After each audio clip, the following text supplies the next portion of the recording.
The 3 books I read that I really recommend you to read if you're a mother, you have a business, or literally you just want to develop yourself and think about life the way God designs us to think about it.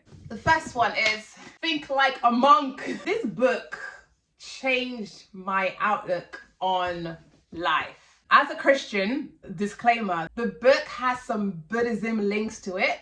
If you're a Christian and you find that you don't want that, you can easily just take that bit out. This book helped me to realize that life is all about serving, doing the things that matter. I was at a point in my life where God was constantly just changing the way I think and putting the emphasis on others and not me. Basically, go and read it. It talks about things like kindness, gratitude, growing, purpose. These are the things that really matter. At the end of the day, we're going to look back and say, yes, was I kind? Was I grateful? Did I grow? Did I live life on purpose? Did I care for others? Did I focus on others' needs? We chase all the chaseables, material things, wealth. But at the end of the day, when we look back at our lives, what's going to matter is the impact that we've left for others. It's the lives that we've blessed. It's how we've developed our character. And this is something that isn't preached. These days, what we hear people talking about is yourself, take care of yourself. I'm not saying we shouldn't take care of ourselves, but there's so much emphasis on me, and this book takes it to a different level. We are vessels that God has placed on this earth to be a blessing to others. Until we start putting the needs of others first, until we start walking in our assignment, in our calling of bringing light and joy and purpose and kindness to the world will remain, unfortunately, in the way it is right now. The second book, The Gentle Discipline by Sarah Ockel. So this one was hard. I have known since day dot that my method of disciplining my children wasn't quite right. Being brought up in an African home, an African environment, all the people where I'm from, we discipline people a lot differently. And since I became a mother, my walk with God started to evolve. God has been showing me a lot of things to see that the answer isn't always yelling, isn't always bribing or threatening. This book was quite hard to swallow. Some of the things I had thought were gospel truths, the things I used to think about on how best it is to bring up children, this book opened my eyes to see things a lot differently. And it has changed the way I parent. It's changed the way I communicate with my children. It changed the way I speak to them, I spend time with them. The book is all about treating children like humans. I'm not saying we don't.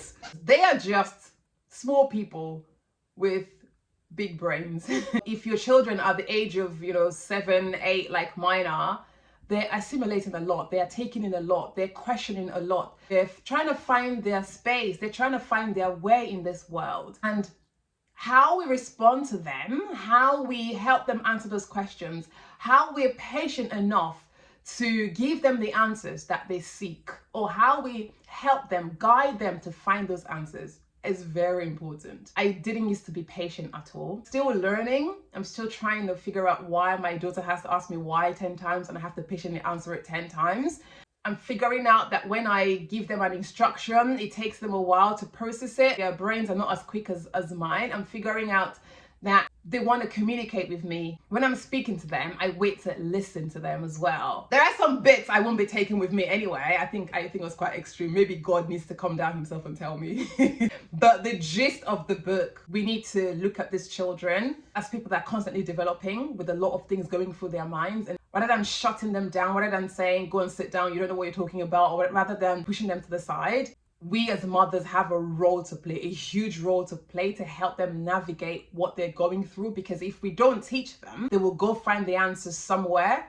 I would rather be patient and help them navigate life, help them navigate those things they're going through. Be patient and understand that my 3-year-old who doesn't want to sit in the same spot is just because he's exploring. He's not being naughty. he's not breaking my phone. He's just exploring stuff. The whole mindset change, it's deep. I'm still going through it, but I believe if you're somebody like me that wants to do parenting a bit differently, then check out this book.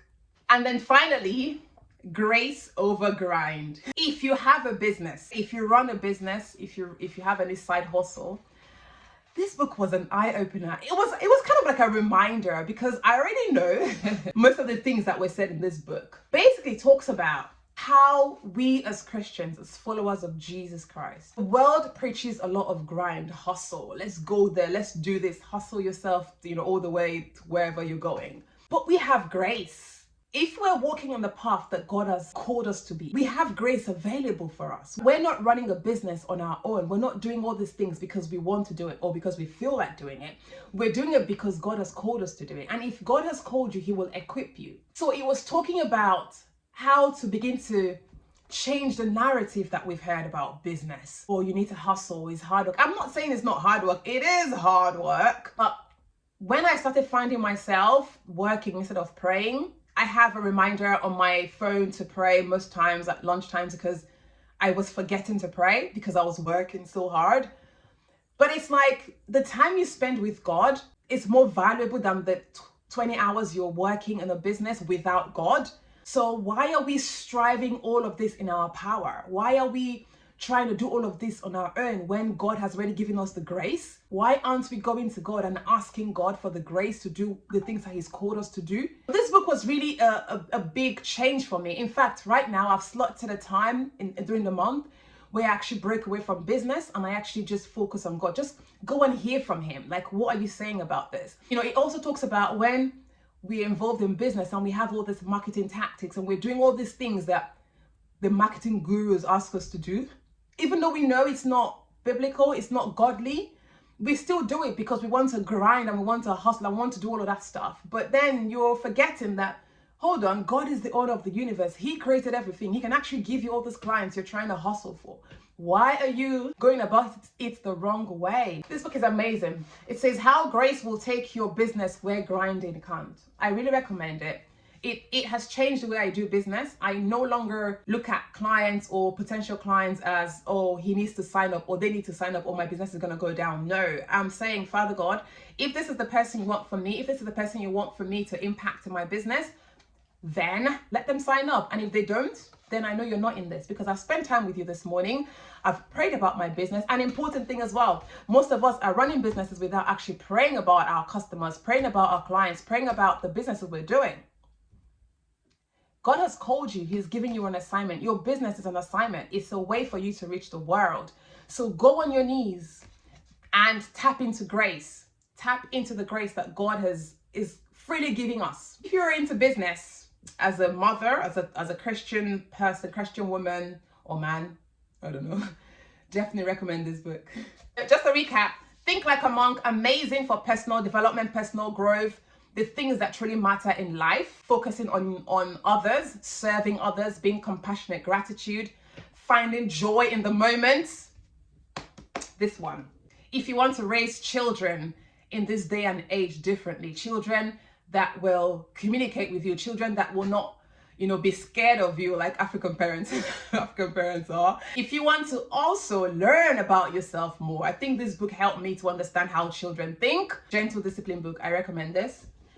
If you have a business as a Christian, definitely read this book. It will change your outlook on, wrong way. It will change your outlook on how you do business. I hope that has helped you. Thank you so much for watching and God bless you.